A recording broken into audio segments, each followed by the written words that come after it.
Sirene Kurka, and I welcome you cordially to my podcast Neue Musik Leben. I have studied classical singing, and I also sing classical music, but I also sing lots of contemporary and experimental music. And if you would like to know more about me, please look at my website www.irenekurka.de. I put this into the show notes for you. Well, as some of you know, this is actually a German podcast, but now I really do on a regular basis, once a month, an English episode because, you asked for it in a way, and I'm also very happy and proud that this podcast is now really listened, worldwide, you say. You could also subscribe for my monthly newsletter on my website. And in this podcast, I talk with you about themes all around contemporary and new music. I share with you the insights, the behind the scene, and what is most important to me, I really want to bring you the human beings who are somewhat related to the new music world closer. I thank you for listening to this podcast. I know we're now really connected worldwide, as I said before, because this podcast shows up in charts in, countries that are far away from Germany. I'm cooperating with the NMZ Neue Musik Zeitung. In today's episode, I talk with the composer and organ player Naji Hakim, who was born in the Lebanon but has been living for a long time and working in France, for a long time also in Paris.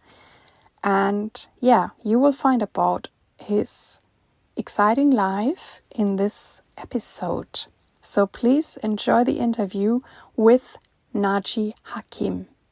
Hello, Naji Hakim. I cordially welcome you into my podcast today. Thank you very much. It's a great pleasure to meet you. And I'm always so thankful for the modern technical modalities that we can talk. I mean, you're sitting in France, close to the sea, and I'm sitting in Düsseldorf. And I actually gotten to know you because I started singing your Missa Receptionis, which is a piece for solo soprano, and I really like it a lot. I've been singing it quite a while, and I will continue to do so. And so I'm really excited to get to know you better this way today, and also all my listeners will hear who you are. And I would like to start with a question: how did you find your way into new and experimental music? Well, I never think about new and not about experimental. For me, music is a real act of love and a testimony of my faith. I'm not trying, I'm confessing my love through music, through the gift God has given me. How did it lead you there? I mean, you have been born in the Lebanon, and I'm sure that's a very different country than France. And how has this influenced you and maybe also your composing? Well, it was a privilege to be born in Lebanon and to be enveloped, surrounded by popular music that entered in my heart, in my soul. And even if I ignored it when I got to know classical music, this Arabic music is part of my person. And I remember my first experience is when I went to cut my hair with my mother the first time. And the barber, when he cut my hair, when he finished, he took an instrument of music and started playing. It was a lute. And I was so impressed. This was my first musical experience. It was like a dream. At that time, there were not so much loudspeakers. And music was done with real instruments. It's nice that you meet the music at the barber shop. Yes, yes. Amazing. And my father was a music lover, and my mother too. My mother played the piano by ear, and my father he listened to Beethoven, particular the first and the ninth symphony, and this was part of our daily life, listening to classical music. So I had these two um different sources which I was filled in. My soul was filled in by these two sources, Occidental and Oriental music. Mm-hmm. Yeah, I can feel that also in your Missa Restrictionis. There is some section where I really feel it's somewhat Arabic, and I Yeah. like that kind of color in it and the twist in it. What is amusing is that the Arabic influence didn't come in my music in my earlier works. It came little by little in my later works. That means around the year 2000. Before that, I was following the trajectory of Occidental background, influenced by my master Jean Langlais, the music by Messiaen and Debussy, Ravel, Stravinsky. And little by little, something was attracting me to my roots. And that's how the Arabic influence came in my music. Mm-hmm. Not And calculated, it was instinctive. mm-hmm. Yeah. That's cool. And was it then difficult for you to become a musician or a composer? What did people, your family thought about it, or was it normal? Well, when I was in Lebanon, I remember when I was 9, 10 years old, I felt I will become a musician. And when I finished my school studies, I said to my father, I want to study music. I want to dedicate my life to music. He said, look, I think it is not secure for you to be a musician in this country. It would be more reasonable that you make studies like medicine, law, or engineering. And if you do it, I will guarantee your music studies afterwards. It was very difficult for me to accept this, but I had so great respect and veneration to my father, and still have, even if he passed away, that for me it was something very sacred to respect his will. And I studied engineering. I became ingénieur de l'École nationale supérieure des télécommunications in Paris. And in parallel, I continued my musical studies and went deeply in it when I entered the Paris Conservatoire Supérieur. Mm-hmm. And when did you go to Paris? When did you make the switch from Lebanon to France? Well, in 1975, October 1975. Mm-hmm. And And I how entered, was that going to Paris? I mean, it's so different, I assume. well, it was, well, for me, Paris was the Paris of Debussy, of Victor Hugo, of Baudelaire. It was a dream. And naturally, it was a shock for me to change completely society, the way of living, the way of eating.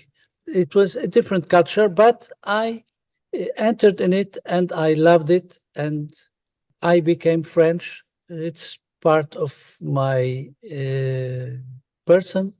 I am two in one, as says the great Palestinian poet Muhammad Darwish. And you already mentioned that you got to know Langlais and Messiaen. How was it to work with such, I mean, they're so great musicians, and it Well, must be so rich to learn from them or be with them or well, I did not study with Messiaen. But I studied with Langlais for 10 years. He was Okay. like a second father to me. And he prepared me to enter at the Conservatoire de Paris. It was a great master. He had a very strong instinct as a pedagogue. He knew what to say to encourage, and he knew from where I should go through to get to be a musician. And actually, he was a prophet, I must say, because right from the first meeting I had with him, the first lesson I had with him, at the end of the lesson, he told me, I have been teaching for 42 years. I never had a student like you. You will make a brilliant career. So you imagine me, 20 years old, what I could feel with such a testimony. A Mm. few years later, he met my parents in London and he told them, after Messiaen and myself, it will be your son. Wow.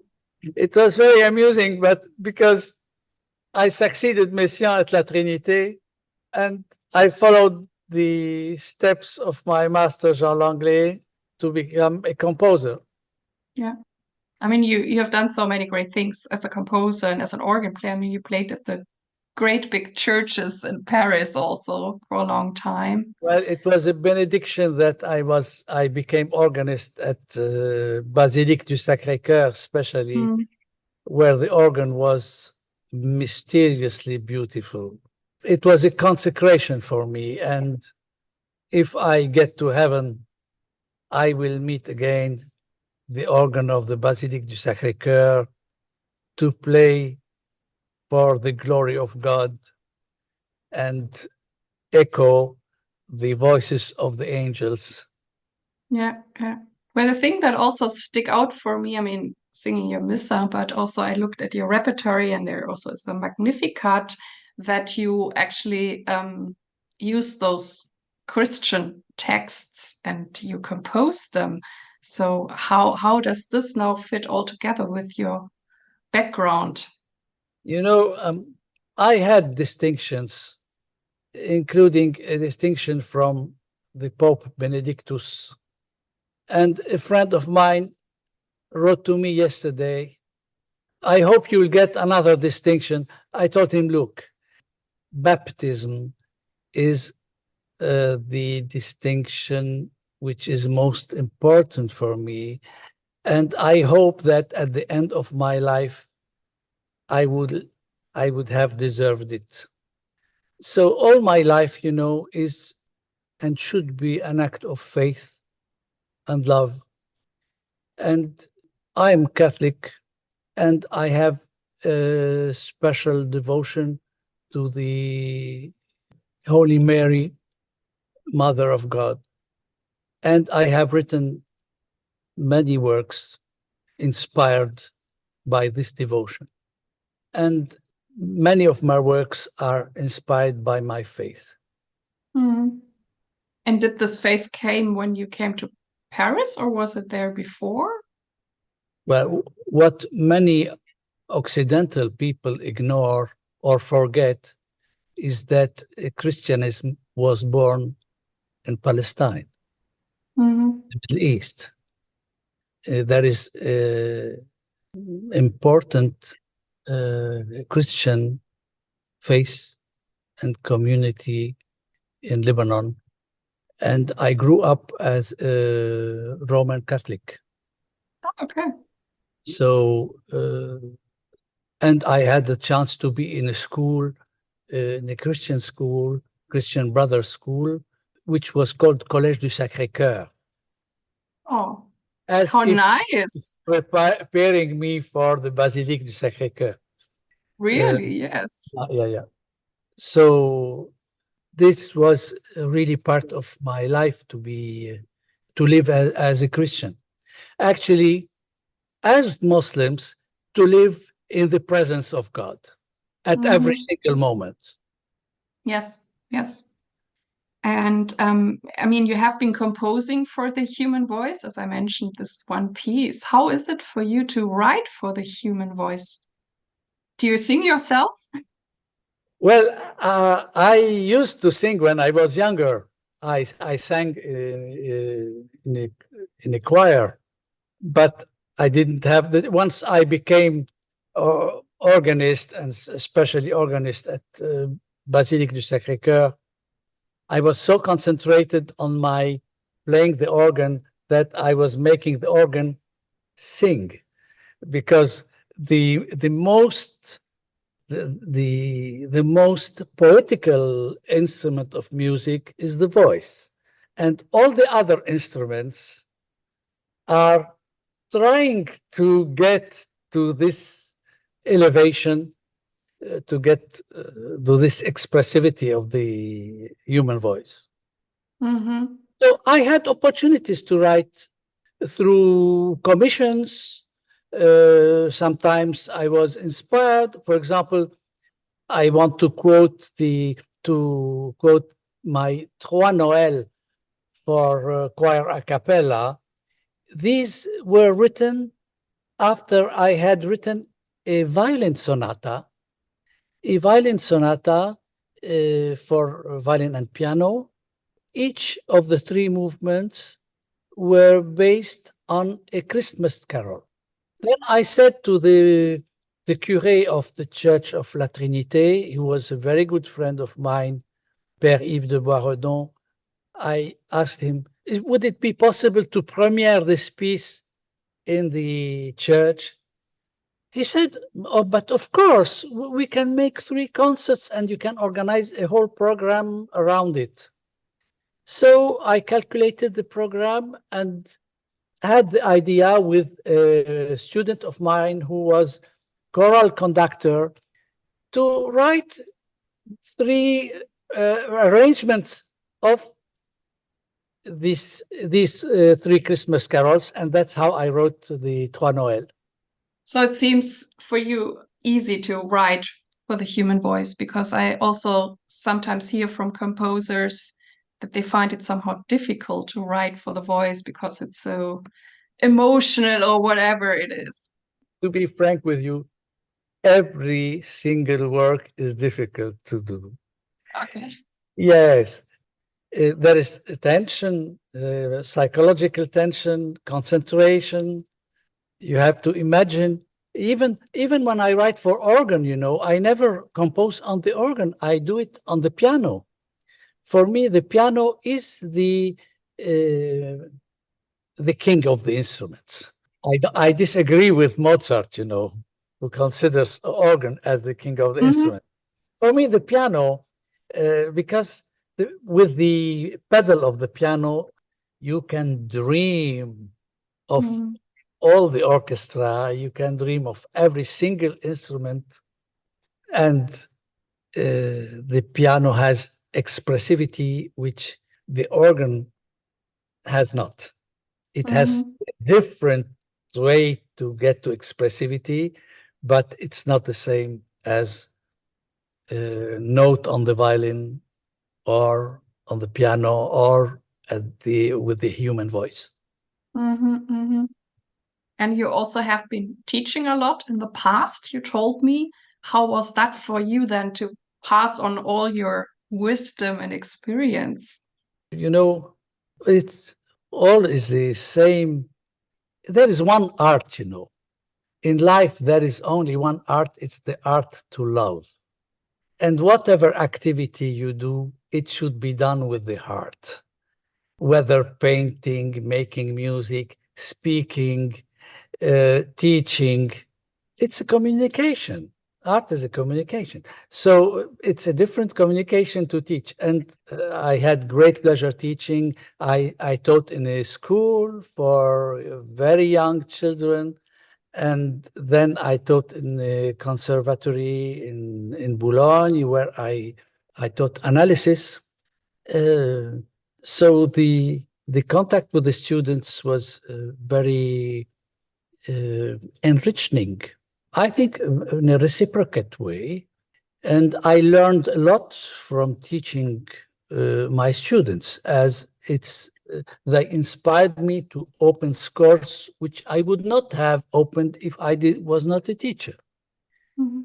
And I discovered many music through my teaching and through the remarks and suggestions of my students. Yeah, it's always an ongoing process. Yeah, exactly. And I mean, you're composing and playing the organ. How do you find the balance within that? Can you do it both on one day, or do you say, no, now I'm composing and I don't play the organ? Well, it depends upon the periods. At some periods, I'm able to teach, compose, practice in the same day. But in some periods, I have to concentrate on one activity. For example, when I wrote with my wife, Marie-Bernadette Dufourcé, who is a brilliant professional organist as well, and musicology professor, we wrote together two books, one guide pratique d'analyse musicale and an anthology for music analysis. We spent many hours working on these books, so I could not compose at that period. And also, when I was student at the conservatoire, until the age of 29, I did not compose a single note. Even if I wanted to, I did not have time because the harmony studies, counterpoint, fugue takes so many hours isolation that it was hard to find time to compose. Hmm. Then I started at 29 years old and then went on. Yeah, you wrote many pieces, and one can look them up. Well, There's lots of stuff if, out there. if I want to be frank with you, I always feel guilty that I did not say yet what I should say. I have to say more than what I already have written. Okay. So I So feel you still have more to say. That's good. We are excited for your new uh, pieces. well, the real question is my question to God.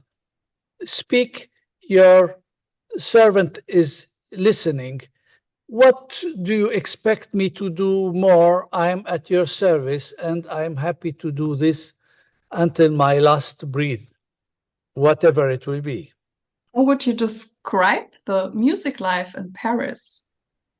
I mean, you lived there for such a long time. What is maybe specific about Paris or different than to other places you have seen? You have, Paris is so big city with so many possibilities.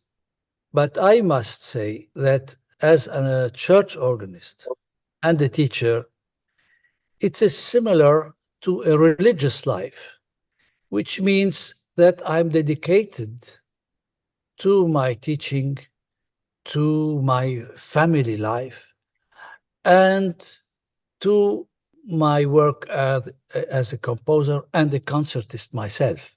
So I went to concerts, but I could not go as much I would have wanted. But of course, Paris is has many concert possibilities, Hmm. many venues. And I mean, you moved away from Paris. How is that now to be more on the countryside and not so much in the center of France? Wherever I am, I say thank you to God because I'm still alive every day.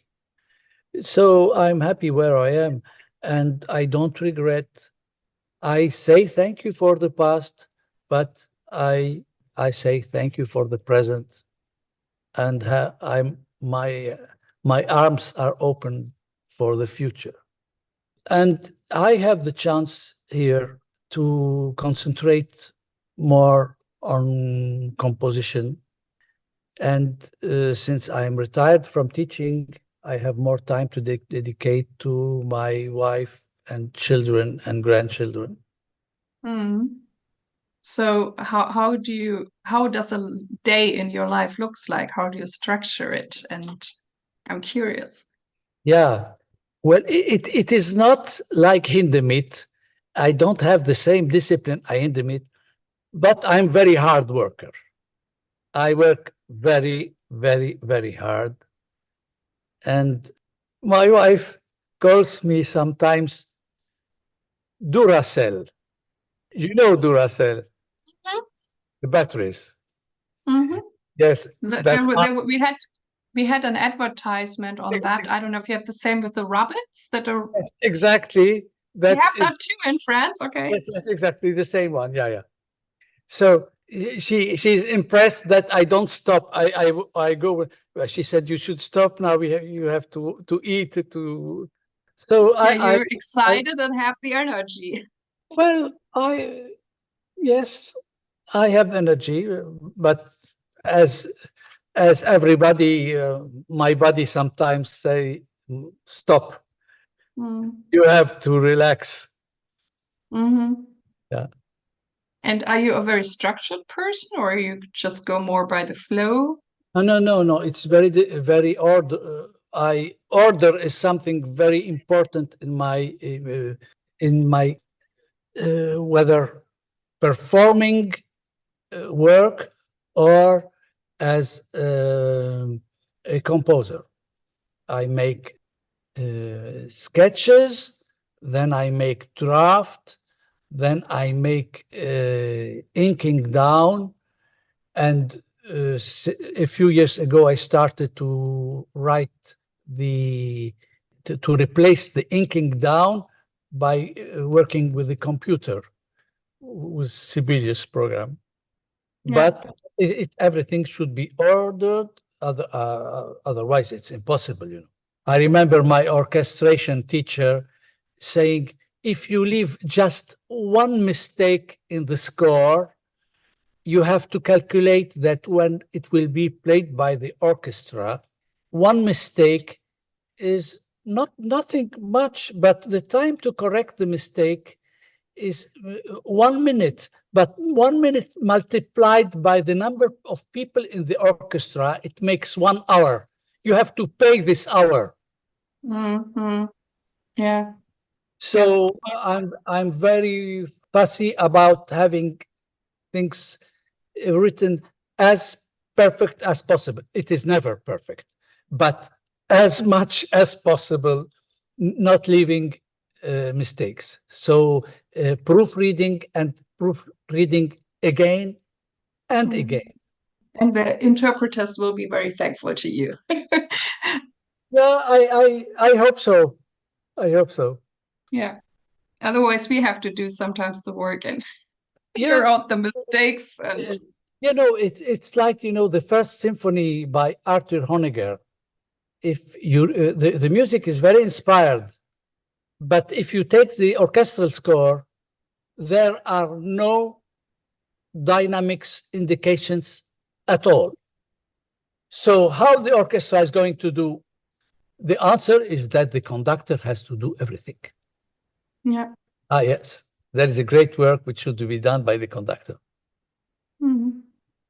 Yeah, that's an important point you address. I realized that too sometimes with scores or when whatever composers don't think about that Yeah, singers have to breathe. yeah, yeah, And when I teach workshops to composers, then I say, well, you can do that, but then you leave it up to me. I make then the decision where what I to want to do? breathe, Yeah, or yeah, I think it's good to breathe. And the thing is always, do you want to, make a suggestion or you leave it up to the yeah, interpreter? And even with like Mozart, I find that oftentimes he built that in because the phrases were often in a length that you really can sing it on one breath, and then there would be a rest. yeah, But it's everything fine. I mean, I can make decisions. I'm musical, and so, yeah, yeah. or if there's no dynamic, like you say, then I can think about, oh, do you have an idea? Or no, And then I have to ask the composer again. and you know, when I finish writing a piece of music, a movement, it takes quite a long time to put the dynamics. It's very annoying, it's difficult, but you have to write it. You have to think about it and imagine what really you want. Is it forte or piano? You have to say. Yeah, certainly. And who or what has played the greatest role in shaping you, or what inspires you? As a master, I think Jean Langlais was the personality who carried me, who lifted me up. But as a musical inspiration, so many composers, but in particular, Stravinsky and Gershwin. Not only, but if I have to name just two names, it would be these two. Okay. So you like the rhythmic also? Yeah, yeah, very much. Yeah, cool. Yeah, yeah. And I always found it interesting. I mean, I think you're doing a good job that in this, like I call it music business, you have to be authentic and I mean sometimes you might also get funny offers. And how do you do that? That you really do your thing and follow your path. I sometimes find that young artists also find it difficult to really find their way and be authentic themselves. This is not a problem. Always authentic. No compromise. No compromise. Always with, I'm authentic with myself. I feel that. So, but did you have students where you had to help them, or how could you help them to really stick to themselves and not being carried off by something funny? I really don't believe that you can teach composition. You can teach harmony, you can teach counterpoint, you can teach fugue, you can teach orchestration. But composition, if you say to the student, I don't agree with what you have done, the student could tell you, but I want this. But the only thing you could say to the student, it is not coherent, the proportion is not good, there is no homogeneity in the language. But this is very very quick. You, Mm-hmm. uh, it's not interesting for me to teach composition. I know, but and Bartok, when he was invited to teach in the American universities, he said, "Okay, we will analyze the works of the masters of the past." That was the contents of the composition course. Mm-hmm. And I take a simple but great example, the Inventionen and Sinfonien by Johann Sebastian Bach at 2 and 3 voices. These are composition lessons. They were conceived as composition lessons by Johann Sebastian Bach. It was like a treatise of composition, because at this period there were no treatise of composition. By the example, I think the And examples of the masters are lessons, mm-hmm. composition. So, and is then creativity easy for you? Do you always get great ideas, or what can I do about that to find my creative flow in my expression? Each work is a different problem, and this is a challenge. The challenge is part of the game, Mm-hmm. and the game is to win the game, to win the challenge. Yeah. And art comes out of the constraint, of the difficulty. You have to write a piece for one instrument, but one instrument is not enough. I want a big orchestra. No, I give you just one instrument. With one instrument, you have to fill all the 5 minutes or 10 minutes you have at your disposal to give your musical, expressive poetical message. It could be with an orchestra, but it could be with chamber ensemble or one instrument or one voice. And so whenever it feels challenging, you says it can be very difficult. You just keep going and you sit down every day again until it shows up. But sometimes, I have suggestions to make something which with rules are incoherent with texts, for example, which don't go together. And in this case, I say, no, I'm sorry. It's not for me. And I remember when I was commissioned to write my Römisches Triptychon for soprano and organ, I was approached by soprano Andrea Reuter. She was so tactful and delicate when she asked me. She said, before asking another composer, I want you to consider the project. I told her, I am not fluent in German. I don't know German. Please give me some time to think. I took 6 months to say yes. But I said yes. But once I said yes, I took German lessons. I wanted to understand every single word in the text and the accentuation. And I did the work. And the singer was happy. And I am happy with it. And now when I listen to it after 20 years, I say to myself, well, that's it. I don't want to change anything in it. That's because cool. I took time to ink down the very last note in a final way. That's it. So that answers your first question. I don't do experiments. I don't do experiments. I find what I want.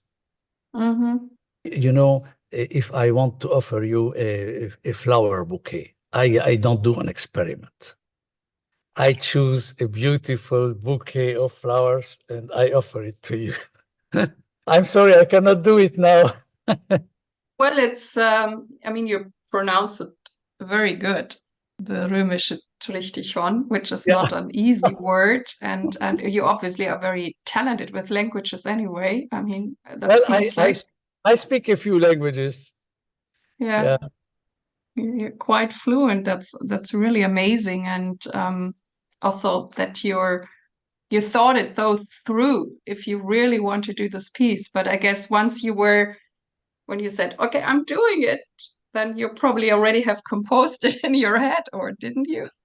Once I was giving a master class in Ingolstadt, Germany, and I was teaching in French, and there was a charming lady translating, and I wanted to make a surprise to her and to all the group at the last lesson. And so I asked to somebody to translate the following text. Ladies and gentlemen, as you can see, I do speak German, but all this week was a comedy I have done just to have the chance to be translated by this charming lady. So she didn't know if she had to translate what I was saying in French or what.